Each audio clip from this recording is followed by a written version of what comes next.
It's not just science fiction. Powerful machines and algorithms are already capable of diagnosing illnesses, performing surgery and driving autonomous cars. These technologies provide us with new tools and disrupt the way we work. Yet no one can tell what impact artificial intelligence will have on society. I think that we need to have ethical and fundamental rights impact assessment, how the functioning of artificial intelligence will influence on many issues which are important for our everyday life. We have invested a lot of hope in these new technologies, especially for healthcare and decision-making processes. But artificial intelligence also raises ethical and legal questions.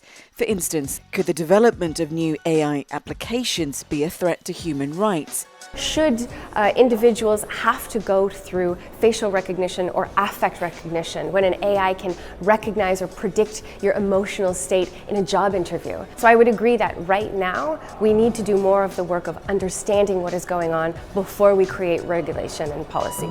This means we can set global standards also for artificial intelligence to make sure there are some ethical rules that everybody would follow, to accept that we will not use AI, weaponized AI, and against humanity. It will be to complement and not to replace humans. We will not develop consciousness. These questions were at the centre of a recent meeting of experts in Brussels, organised by the European Parliament's panel for the future of science and technology, STOA.